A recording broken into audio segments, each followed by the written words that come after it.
Hi friends, ఇదైతే మనకి CISF అనమాట, సెంట్రల్ ఇండస్ట్రియల్ సెక్యూరిటీ ఫోర్స్కి సంబంధించి రిక్రూట్మెంట్ ఆఫ్ హెడ్ కానిస్టేబుల్స్ ఏదైతే ఉన్నాయో జనరల్ డ్యూటీకి సంబంధించి ఒక 403 వేకెన్సీస్ అయితే ఉన్నాయన్నమాట. దీనికి సంబంధించిన అప్లికేషన్ ప్రాసెస్ ఈరోజు స్టార్ట్ అవుతున్నది. 18 మే 2025, ఇంకా 6th జూన్ 2025 లాస్ట్ డేట్ అనమాట. ఫ్రెండ్స్, దీనికి male and female both are eligible అయితే అవుతారనమాట. ప్లస్ దీనికి సంబంధించినటువంటి ఏజ్ లిమిట్ 18 to 23 ఇయర్స్ అనమాట. 18 నుంచి 23 సంవత్సరాల మధ్య అయితే ఉండాలి.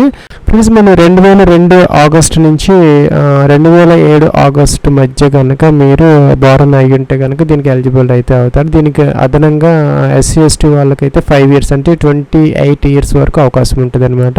ఓబీసీ NCL వాళ్ళు ఎవరైనా ఉంటే వాళ్ళకి 26 సంవత్సరాల వరకు వాళ్ళకు కూడాను అవసరం, వాళ్ళకు కూడా ఏజ్ రిలాక్సేషన్స్ అయితే అప్లికబుల్ అయితే అవుతాయి అన్నమాట. ఇంకా ఎడ్యుకేషన్ క్వాలిఫికేషన్కి సంబంధించి ఇంటర్మీడియట్ అయితే పాస్ అయితే ఉండాలి కంపల్సరీగా అనమాట.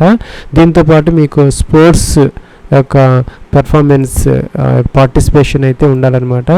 ఎప్పుడంటే మీరు 1/1/2023 నుంచి 6/6/2025 మధ్య ఆ యొక్క స్పోర్ట్స్లో కనుక మీరు పార్టిసిపేట్ చేయటం కానీ ఏదైనా మెడల్స్ సాధించి కానీ మీ యొక్క స్పోర్ట్స్ ఒక మెరిట్ అనేది ఉండాలన్నమాట. అంటే మన జనవరి 2023 నుంచి జూన్ 2025 మధ్య మీ యొక్క స్పోర్ట్స్లో కనుక మీకు మెరిట్ ఉంటే దీనికి అప్లై అయితే చేసుకోవచ్చు. మిగతా వాళ్ళకైతే అవకాశం లేదనమాట. ఓన్లీ స్పోర్ట్స్ పెర్ఫార్మెన్స్ వరకు అయితే ఉన్నదో ఇక్కడ 29 డిసిప్లైన్స్ అయితే గేమ్స్ అయితే మనకి ఇవ్వడం జరిగింది అనమాట లిస్ట్. ఆ లిస్ట్లో కనుక మీరు ఆ యొక్క 2023 నుంచి 2025 మధ్య స్పోర్ట్స్ పెర్ఫార్మెన్స్ కనుక మీకు ఉంటే ఈ వేకెన్సీస్కి మీరు ఎలిజిబుల్ అయితే అవుతారు, అప్లై అయితే చేసుకోవచ్చు అనమాట. సో ఇక్కడ మనకి వేరియస్ స్పోర్ట్స్ అయితే ఇచ్చారనమాట. దానికి సంబంధించినటువంటి ఈవెంట్స్ కూడా ఇచ్చారనమాట. వీటిలో దేంట్లో అయినా సరే మీరు పార్టిసిపేట్ చేయటం కానీ యూనివర్సిటీ లెవెల్లో కానీ నేషనల్ లెవెల్లో కానీ ఇంటర్నేషనల్ లెవెల్లో కానీ మీరు పార్టిసిపేట్ అంటే ఇండివిజువల్గా కానీ లేదంటే టీమ్ ద్వారా కానీ మీరు కనుక ఆ యొక్క స్పోర్ట్స్ పెర్ఫార్మెన్స్ కనుక మీకు ఉంటే దీనికి అప్లై అయితే చేసుకోవచ్చు. ఇక్కడ ఇండివిజువల్ ఈవెంట్ అని ఇచ్చారనమాట. లేదంటే కనుక టీమ్ ఈవెంట్ అంటే ఒక మెంబర్గా మీరు ఒక పర్సన్గా ఆ యొక్క టీంలో కూడా మీరు ఆడి ఉంటే కనుక మీరు దీనికి ఎలిజిబుల్ అయితే అవుతారనమాట. సో ఇంకా దాంతోపాటు మనకి ఇక్కడ ఫామ్స్ అయితే కావాలన్నమాట అప్లై చేసుకునే దానికి. అపెండిక్స్ అంటారు, ABC అవి ఉన్నాయి, D 4 ఉన్నాయి అనమాట. సో మీరు కనుక ఇంటర్నేషనల్ లెవెల్ కాంపిటీషన్ కనుక మీరు పార్టిసిపేట్ చేసి ఉంటే కనుక ఈ అపెండిక్స్ A అనేది తీసుకొని secretary of the national federation of the game concern నుంచి మీరు స్టాంపు సైన్తో ఆ యొక్క సర్టిఫికేట్ కావాలను. నేషనల్ కాంపిటీషన్ అయితే అపెండిక్స్ B తీసుకోవాలి, నేషనల్ ఫెడరేషన్ సెక్రటరీ ఇస్తారనమాట. అదే ఇంటర్ యూనివర్సిటీ అయితే కనుక C తీసుకోవాలి, అదైతే డీన్ కానీ ఆ యొక్క స్పోర్ట్స్కి సంబంధించిన వాళ్ళు అయితే ఇస్తారు ఇన్ఛార్జి. అలాగే నేషనల్ స్పోర్ట్స్ గేమ్స్ ఫర్ స్కూల్స్కి సంబంధించి అయితే D అనేది అపెండిక్స్ తీసుకోవాలన్నమాట. మనకి అడిషనల్ లేదంటే జాయింట్ డిప్యూటీ డైరెక్టర్ లేదంటే ఆ యొక్క కన్సర్న్డ్ స్పోర్ట్స్కి సంబంధించినటువంటి ఆ యొక్క డిప్యూటీ డైరెక్టర్ కానీ ఎవరైనా కూడా మీకు సర్టిఫికేట్ అయితే ఇష్యూ చేస్తారనమాట. అవైతే దగ్గర పెట్టుకొని మాత్రమే మీరు అప్లై అనేది చేసుకునేదానికి అవకాశం అయితే ఉంటుంది అనమాట. దీనికి సంబంధించి మనకి మేల్ క్యాండిడేట్స్కి మినిమం జనరల్ క్యాండిడేట్స్కి 167 సెంటీమీటర్స్ హైట్ అయితే ఉండాలి. ఫీమేల్ క్యాండిడేట్స్ వచ్చేసరికి 153 సెంటీమీటర్స్ అనమాట. సో ఇవి చెక్ చేసుకోవచ్చు మీరు. అప్లై చేసే ముందు ఒకసారి మీ యొక్క స్పోర్ట్స్ ఆ యొక్క పెర్ఫార్మెన్స్ ఆ యొక్క ఫామ్స్ అన్నీ మీ దగ్గర ఉన్నాయా లేదా, అలాగే హైట్ ఇవన్నీ కూడా ఒకసారి చెక్ చేసుకుని అప్లై చేసుకోండి. అప్లికేషన్ ఆన్లైన్ ప్రాసెస్కి సంబంధించి ఇక్కడ మనకి CISF recruit.CISF ఈ లింక్లోకి అయితే రావాలన్నమాట. ప్లస్ మీరు CISF రిక్రూట్ ఈ యొక్క లింక్లోకి వచ్చేస్తే ఇక్కడ కిందకి రావాలన్నమాట. స్పోర్ట్స్ రిక్రూట్మెంట్ 2025 ఉంటుంది, గ్రీన్ బటన్ అనమాట లాస్ట్లో. ఇది తీసుకోవాలన్నమాట మీరు, మిగతావి తీసుకోకూడదు. తీసుకుంటే మనకి ఇక్కడ recruitment of meritorious sports persons men and women for the post of head constable GD in CISF against sports quota 2025. దీని అగెనెస్ట్ మీరు అప్లై చేసుకోవాలి. రిజిస్ట్రేషన్ నెంబర్ పాస్వర్డ్ క్యాప్చర్ ఇచ్చేసి సబ్మిట్ లాగిన్ అయ్యి మీరు అప్లికేషన్ ఫామ్ అయితే ఫిల్అవుట్ చేసుకోవాలి. దానికన్నా ముందు ఆ యొక్క రిజిస్ట్రేషన్ డీటెయిల్స్ మీకు కావాలి కాబట్టి మొదట న్యూ రిజిస్ట్రేషన్ అనే ఉంటుంది. మీరు గతంలో కనుక ఏదైనా పోస్టులకు అప్లై చేస్తుంటే మీ దగ్గర రిజిస్ట్రేషన్ డీటెయిల్స్ ఉంటాయి కాబట్టి డైరెక్ట్గా ఇందాక చెప్పినట్టుగా లాగిన్ అవ్వచ్చు. లేదు మీరు ఫ్రెష్గా ఇప్పుడు అప్లై చేస్తానంటుంటే ఇక్కడ న్యూ రిజిస్ట్రేషన్ తీసుకొని ఈ రిజిస్ట్రేషన్ ఫామ్ ఫిల్అప్ చేస్తే మీకు రిజిస్ట్రేషన్ ఐడిను ఆ డీటెయిల్స్ అయితే వస్తాయి. దాని ద్వారా లాగిన్ అయిపోయి ఈజీగా అప్లికేషన్ ఫామ్ అయితే ఫిల్అవుట్ అయితే చేసుకోవచ్చు. అయితే మనకి రిజిస్ట్రేషన్ ఫామ్ అనమాట 10th క్లాస్ ఆ యొక్క మెమోస్ ప్రకారం మీ యొక్క ఫుల్ నేమ్ అయితే ఎంటర్ చేసుకోవాలి. మిస్టర్ అలాంటివి యూజ్ చేయకూడదు అనమాట. డైరెక్ట్గా మీ యొక్క నేమ్ 10th క్లాస్ మెమోస్ ఎలా ఉన్నదో సర్టిఫికేట్లో యాజ్ టీజ్గా మీ యొక్క నేమ్ ఎంటర్ చేయాలి. సెకండ్ టైం అయితే పైన ఇచ్చింది ఇక్కడ ఎంటర్ అయితే చేసుకోవాలన్నమాట. ఇంకా మీ నేమ్ కనుక ఎప్పుడైనా చేంజ్ చేసుకుంటే మార్పు చేసుకొని ఉంటే మీ నేమ్ని ఎస్ పెట్టి ఇక్కడ ఆ యొక్క చేంజ్ అయిన నేమ్ని ఇక్కడ ఎంటర్ చేయాలి. మీ పేరు కనుక ఎప్పుడు మీరు మార్చుకొని ఉండకపోతే నో పెట్టాలన్నమాట. Father's name 10th class certificate ప్రకారం మీ యొక్క ఫాదర్స్ నేమ్ ఏదైతే ఉందో అది ఎంటర్ చేయాలి. సెకండ్ టైం సేమ్ ఎంటర్ చేయాలన్నమాట పైదే ఇక్కడ. అలాగే మీ యొక్క మదర్స్ నేమ్ అయితే ఇక్కడ ఎంటర్ అయితే చేసుకోవాలి. సెకండ్ టైం అయితే కన్ఫర్మ్ అయితే చేయాలి. ఫ్రెండ్స్ ఇక్కడ డేట్ ఆఫ్ బర్త్ అనమాట క్యాలెండర్ ఇచ్చారు. ఇది కూడా 10th క్లాస్ మెమోస్ ప్రకారం మీ యొక్క డేట్ ఆఫ్ బర్త్ అయితే ఎంటర్. ఓన్లీ మేల్ మాత్రమే ఎలిజిబుల్ అనమాట. మేల్ సెలెక్ట్ చేయాలి. వెరిఫై జెండర్ మేల్ సెలెక్ట్ చేయాలి. క్యాప్చర్ బాక్స్లో ఎంటర్ చేయాలి. సబ్మిట్ అనాలి. ఫ్రెండ్స్ ఇక్కడ మీ యొక్క 10 డిజిట్ మొబైల్ నెంబర్ ఎంటర్ చేయాలి. సెకండ్ టైం కన్ఫర్మ్ అయితే చేసుకోవాలి. ఈమెయిల్ ఐడి అనమాట. జాగ్రత్తగా మిస్టేక్స్ లేకుండా ఎంటర్ అయితే చేసుకోవాలి. సెకండ్ టైం కన్ఫర్మ్ చేయాలి. సో మీరు mobile number 2 times, email ID 2 times enter చేయాలి. టిక్ ఆన్ చేయాలి. టిక్ ఆన్ చేసిన క్యాప్చర్ బాక్స్లో ఎంటర్ చేయాలి. సబ్మిట్ అనాలి. ఫ్రెండ్స్ మన రిజిస్ట్రేషన్ డీటెయిల్స్ అయితే తర్వాత చేంజ్ చేసుకునే అవకాశం అయితే ఉండదు అనమాట. మన రిజిస్ట్రేషన్ ఐడి పాస్వర్డ్ అనేది రిజిస్టర్డ్ మొబైల్ నెంబర్కి ఈమెయిల్ ఐడికి అయితే క్రెడెన్షియల్స్ వస్తాయి అనమాట. ఆ యొక్క దాంతో మనం లాగిన్ అయితే ఫ్రెండ్స్ మన లాగిన్ అయితే ఇలాగైతే వస్తుంది అనమాట. ఇక్కడ candidate can apply for recruitment of meritorious sports men and women for the post of HCGD in CISF against sports quota 6th June 2025 last date అనమాట. ఇక్కడ క్లిక్ హియర్ టు అప్లై అని ఉంటుంది అనమాట. లింక్ రెడ్ బటన్ దీని మీద click అయితే చేయాలి. Friends ఇక్కడ కొన్ని మనకి అప్లికేషన్ ఇన్స్ట్రక్షన్స్ అయితే ఇచ్చారనమాట. ఫోటోగ్రాఫ్ అప్లోడ్ చేయాలి 20 to 50 KB JPG ఫార్మేట్లో. 3 months లోపు తీసుకున్నటువంటి రీసెంట్ ఫోటోగ్రాఫ్ అయితే ఉండాలి. ఫోటోగ్రాఫ్ మీద మన డేట్ కూడా వేయాలన్నమాట. DOP అని చెప్పేసి ఎప్పుడు ఆ యొక్క ఫోటో తీశారు అనేది. ఇంకా సిగ్నేచర్ కూడా 10 to 20 KB మధ్య అప్లోడ్ అయితే మనం చేసుకోవాలన్నమాట. సో ఇవన్నీ చదువుకున్న తర్వాత కంటిన్యూ అనాలి. ఫ్రెండ్స్ ఇవన్నీ కొన్ని డీటెయిల్స్ మనం రిజిస్ట్రేషన్లో మనం ఇచ్చి ఉన్నాం అనమాట.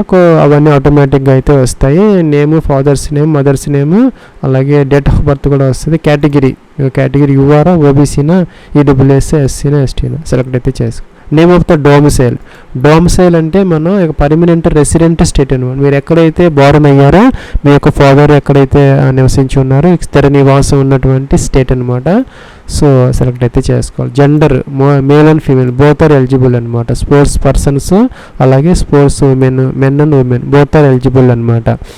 అలాగే ఇక్కడ మనకి 29 వేరియస్ స్పోర్ట్స్ అయితే ఇచ్చారు ఇందాక చెప్పినట్టుగా. సో ఇక్కడ అన్నీ ఉన్నాయన్నమాట. మీరు అన్ని కరాటే నుంచి ఆర్చరీ ఇవన్నీ ఇందాక చెప్పినట్టుగా వేరియస్ ఈవెంట్స్ కూడా ఇచ్చారనమాట. 29 వేరియస్ డిసిప్లిన్స్ ఉన్నాయి. వాటిల్లో వేరియస్ యొక్క ఈవెంట్స్ కూడా ఉన్నాయన్నమాట. అలాగే ఇండివిజువల్ లేకపోతే టీమ్లో మీరు పార్టిసిపేట్ చేశారా అనేది జాగ్రత్తగా చెక్ చేసుకుని సెలెక్ట్ అయితే చేసుకోవాలన్నమాట. దానికి సంబంధించినటువంటి స్పోర్ట్స్ అనమాట. సెలెక్ట్ చేసుకుని ఇలా అయితే వస్తుంది. టిక్ ఆన్ చేసుకోవాలి. ఫ్రెండ్స్ అలాగే ఇక్కడ ఎడ్యుకేషన్ క్వాలిఫికేషన్ అనమాట. జనరల్ వాళ్ళు అయితే సివిల్ తీసుకోవాలి. ఆర్మీ వాళ్ళు అయితే ఆర్మీ తీసుకుంటే మనకి ఆర్మీ గ్రాడ్యుయేషన్ లేకపోతే ఇంటర్మీడియట్ అనేది సెలెక్ట్ చేసుకోవాలి. జనరల్ అయితే మామూలు అందరూ కూడాను చదివే సివిల్ కాబట్టి మనం ఇంటర్మీడియట్ దీనికి సంబంధించి ఇంటర్మీడియట్ సరిపోతుంది. మీకు గ్రాడ్యుయేషన్ ఉంటే గ్రాడ్యుయేషన్ సెలెక్ట్ అయితే చేసుకోవాలన్నమాట. మీకు రిలీజియన్ ఏంటనేది సెలెక్ట్ అయితే చేసుకోవాలి. ఇంకా మీరు కనుక హిల్ ఏరియాస్ అంటే కొండ ప్రాంతాలకు సంబంధించిన వాళ్ళైతే ఎస్ పెట్టుకోవాలన్నమాట. లేకపోతే నో అనేది ఆటోమేటిక్గా మనం సెలెక్ట్ అయితే చేసుకోవాలి. ప్లస్ ఇక్కడ విజిబుల్ ఐడెంటిఫికేషన్ మార్క్స్ అనమాట. అంటే యొక్క 10th మెమోస్లో అయితే ఉంటాయన్నమాట. పుట్టుమచ్చలు మోల్స్ అనమాట. ఎక్కడ ఉన్నాయి అనేది విజిబుల్ ఇట్లాగా ఎంటర్ అయితే చేసుకోవాలి. ఇట్లాగనమాట ఎంటర్ చేసుకోవాలి. ఫోన్ నెంబర్ STD ఉంటే ఎంటర్ చేసుకోవచ్చు. మొబైల్ నెంబర్ ఆటోమేటిక్ డిస్ప్లే అవుతుంది. ఈమెయిల్ ఐడి అనమాట. ఈమెయిల్ ఐడి ఆటోమేటిక్గా వస్తుంది. ఇంకా ఫోటో ఐడి కోసం మనకి ఇక్కడ ఆధార్ కార్డు, డ్రైవింగ్ లైసెన్స్, ఇంకా ఎంప్లాయ్మెంట్ ఐడి కానీ, పాన్ కార్డు కానీ, passport, school college ID, voter ID ఏదైనా సెలెక్ట్ చేసుకోవచ్చు అనమాట. సపోజ్ ఏదైతే ఇది ఆ నెంబర్ ఎంటర్ చేయాలి. పర్మనెంట్ అడ్రస్ అయితే ఇక్కడ ఎంటర్ అయితే చేసుకో. డోర్ నెంబర్, ఫ్లాట్ నెంబర్తో సహా కంప్లీట్ అన్నీ కూడా ఎంటర్ చేయాలి. పోస్ట్ ఎంటర్ చేయాలి. స్టేట్ అనమాట, మీ అడ్రస్లో నుంచి ఎంటర్ చేసుకోవాలి. డిస్ట్రిక్ట్ కూడా ఎంటర్ చేసుకోవాలి. అన్నీ కూడా వస్తున్నాయి అనమాట, ఇక్కడ ఎంటర్ అయితే చేసుకోవచ్చు. అండ్ ఓల్డ్ వస్తున్నాయి, ఎంటర్ చేసుకోవచ్చు, ప్రాబ్లం అయితే. పిన్ కోడ్ కూడా ఎంటర్ చేసుకోవాలి. అలాగే పర్మనెంట్ అడ్రస్ ఏమైతే టిక్ ఆన్ చేసుకుంటే సరిపోతుంది అనమాట. సో అలాగే ఇక్కడ మనకి whether you are a central government employee, మీరు కనుక సెంట్రల్ గవర్నమెంట్ ఎంప్లాయ్ అయితే కనుక ఎస్ పెట్టుకోవాలి, లేకపోతే నో అనమాట. ఇంకా కూడా స్టేట్ గవర్నమెంట్కి సంబంధించి కానీ ఇంకా ఏదైనా పిఎస్యూలో కానీ అటానమస్ బాడీస్ లాంటి ఎయిమ్స్ లాంటి వాటిల్లో కానీ డిఆర్డిఓ లాంటి వాటిల్లో వర్క్ చేస్తూ ఉంటే ఎస్ పెట్టుకోవాలి, లేకపోతే నో అనమాట. ఇంకా have you ever been convicted by the court laws, మీ మీద ఏదైనా కేసెస్ కానీ ఇంకా ఏదైనా కనుక కోర్టు ఇది ఏమన్నా ఉంటే మీ మీద ఎస్ పెట్టుకోవాలి, లేకపోతే నో అనమాట. ఇంకా మీరు ఏదైనా జాబ్ చేస్తూ ఉంటే మిమ్మల్ని కనుక డిస్మిస్ చేసి ఉంటే కనుక ఎస్ పెట్టాలి, లేకపోతే నో అనమాట. జనరల్గా ఎవరికి ఉండవు, ఇవన్నీ కూడా నో అయితే పెట్టుకోవచ్చు అనమాట. ఇంకా have your services ever been terminated while probation, మీరు ప్రొబేషన్ పీరియడ్ అంటే ట్రైనింగ్ పీరియడ్లో ఉన్నప్పుడు ఏదైనా జాబ్లో కానీ అక్కడ మిమ్మల్ని కనుక టెర్మినేట్ చేస్తుంటే ఎస్ పెట్టుకోలేకపోతే. ఇక్కడ మనకి 20 నుంచి 24 వరకు కూడా అన్నీ కూడా నో అయితే పెట్టుకోవచ్చు జనరల్ క్యాండిడేట్స్ అందరూ కూడాను. ఇంకేదన్నా మీ మీద అడ్వర్స్ ఏదన్నా ఉంటే కనుక పర్టికులర్గా వాళ్ళు మాత్రం ఎస్ పెట్టుకోవాలి, ఇంకా మిగతా వాళ్ళందరూ నో పెట్టుకోవచ్చు అనమాట. Whether the date printed on the photograph taken, మీరు ఫోటో మీరు అప్లోడ్ చేయాల్సి ఉంటుంది, దాని మీద 3 months లోపు తీసుకున్న ఫోటో అయి ఉండాలి. అంతేకాకుండా మీరు ఆ ఫోటోని మీద ఆ యొక్క డేట్ అనేది క్లియర్గా మెన్షన్ అయితే చేయాలి. అలా చేసామని చెప్పేసి ఎస్ అయితే పెట్టాలన్నమాట. ఇంకా ఈ యొక్క స్పోర్ట్స్కి సంబంధించినటువంటి ఇన్ఫర్మేషన్ అనమాట. ఇంటర్నేషనల్ లెవెలా, నేషనల్ లెవెలా, ఇంటర్ యూనివర్సిటీనా, ఇంకా నేషనల్ స్కూల్ గేమ్సా సెలెక్ట్ అయితే చేసుకోవాలి. మీరు ఏ సెలెక్ట్ చేసి దానికి సంబంధించి candidate must have to achieve any position in inter university competition, మీరు ఏ సెలెక్ట్ చేసుకుంటే అది వస్తుంది అనమాట. Name of the tournament enter చేయాలి. ఇంకా టోర్నమెంట్ ప్లేస్ అనమాట, ఎక్కడ మీరు ప్లే చేశారో, ఎప్పటి నుంచి ఎంతవరకు. ఇందాక చెప్పినట్టుగా 2003 నుంచి 2025 మధ్య ఆ యొక్క డేట్స్ మధ్య మాత్రమే మనకి ఎలిజిబిలిటీ ఉంటుంది, మిగతా వాళ్ళకి లేదనమాట. ఇంకా అవార్డు డీటెయిల్స్ అనమాట. సో ఇక్కడ gold medal, silver medal, bronze, first position, second position, third position select చేసుకోవాలి. ఇంకా యాడ్ అచీవ్మెంట్ అది యొక్క ఇదైతే యాడ్ అయితే అవుతుంది అనమాట. టిక్ ఆన్ చేయాలి. సేవ్ అండ్ ప్రివ్యూ అయితే చెక్ చేసుకోవచ్చు. ఫ్రెండ్స్ ఇక్కడ మనకి ప్రివ్యూ అయితే కనపడుతుంది అనమాట, అన్నీ చెక్ చేసుకోవాలి. ఇక రెడ్ బటన్ ఉందన్నమాట, ఎడిట్ కావాలంటే చేసుకోవచ్చు, తర్వాత అయితే ఎడిట్ ఆప్షన్ ఉండదు. అన్ని ప్రాపర్గా ఉంటే టిక్ ఆన్ చేయాలి, ఫైనల్ సబ్మిట్ అయితే చేసుకోవచ్చు. ఫ్రెండ్స్ ఇక్కడ మనకి అప్లోడ్స్ సెక్షన్ అనమాట, 10th క్లాస్ సర్టిఫికెట్ అయితే అప్లోడ్ చేసుకోవాలి. పీడిఎఫ్ ఫార్మేట్ అనమాట, 1 MB వరకు అలౌ చేస్తారు. బ్రౌజ్ అనాలి, ఫైల్ సెలెక్ట్ చేయాలి, అప్లోడ్ అనాలి, ఇక్కడికి అయితే వస్తుంది అనమాట.